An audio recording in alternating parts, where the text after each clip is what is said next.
follow your passion first. First. When I retired from the game, I sat there asking kind of all the wrong questions.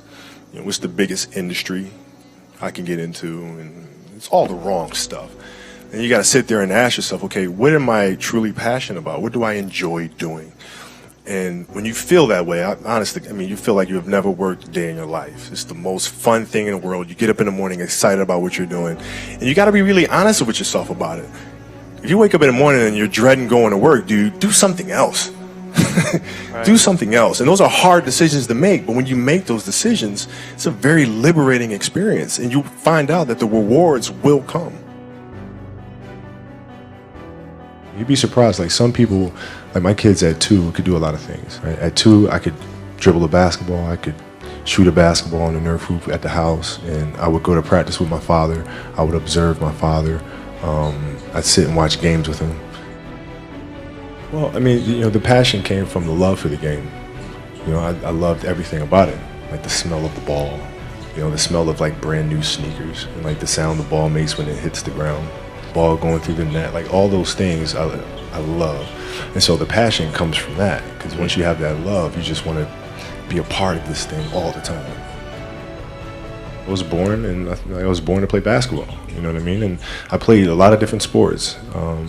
But nothing brought me the sense of peace and of escape, that the game of basketball did. That sports has for life. Sports is the greatest metaphor we have in terms of dealing with life. Because, even if you listen to music will give you guidance, right? That you can then meditate on and think about how you would apply it.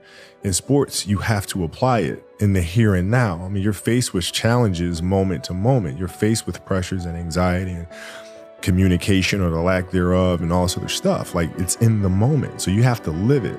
And when you practice those things, you become better at it. But I just feel like in this day and age, our children have become less imaginative about how to problem solve. And parents and coaches have become more directive in trying to mandate or give orders or teach kids how to think and teach kids how to behave and tell them how to behave versus teaching them how to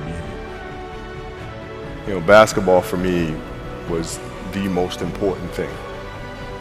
So everything I saw, whether it was TV shows, whether it was books I read, people I talked to, everything was done to try to learn how to become a better basketball player. Everything. And so when you have that point of view, then literally the world becomes your library to help you to become better at your craft.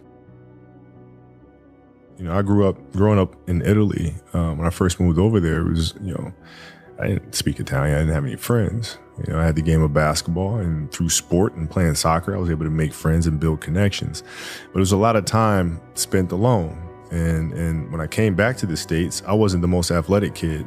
I was really scrawny, like really, really skinny, and had like major knee issues because I was growing. So I was the dorky kid with high socks and big old knee pads.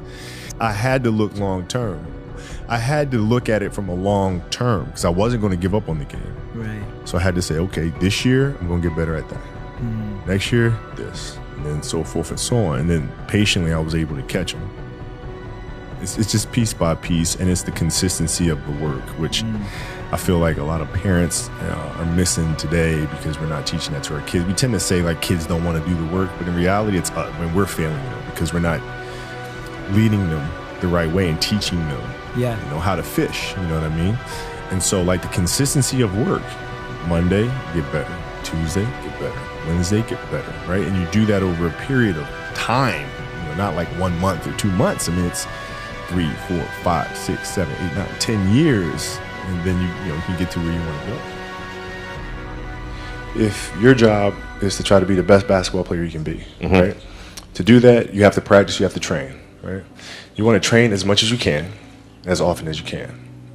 So if you get up at 10 in the morning, train at 11, right? 12, say 12, train at 12, train for 2 hours, 12 to 2. You have to let your body recover. So you eat, recover, whatever. You get back out, you train, start training again at 6.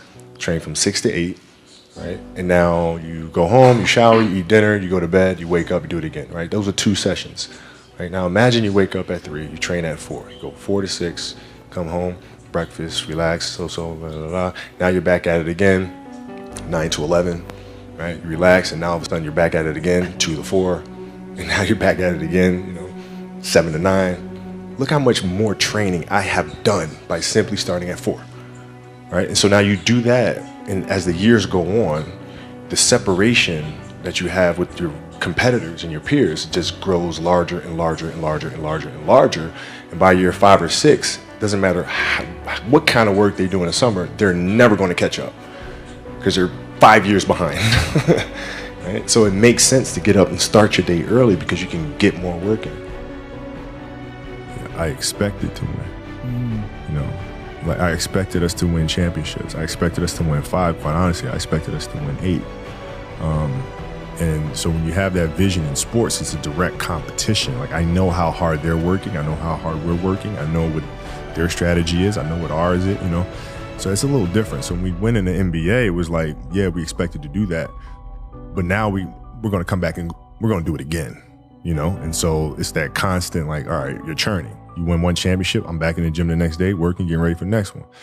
Now, it's different because it's not about the awards. You just wind up trying to create something that's going to inspire someone that hopefully, through that inspiration, they can inspire somebody else. And what I've come to learn as my career went on is that's more significant than any championship. Is how do you connect with somebody that can then connect with another? And then whether the awards come or not, that's for, the Academy Award body to decide. Yeah. But, like for us, it's just to try to create things.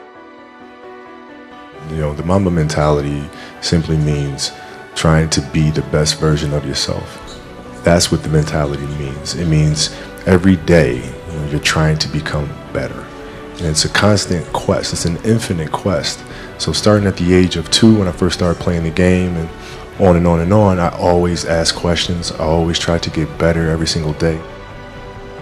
I didn't feel good about myself if I wasn't doing everything I could to be the best version of myself.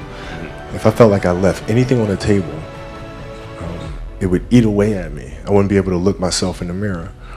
Right? So the reason why I can retire now and be completely comfortable about it, because I know that I've done everything I could to be the best basketball player I could be. And so that's where it comes from for me. You can't leave any stone unturned.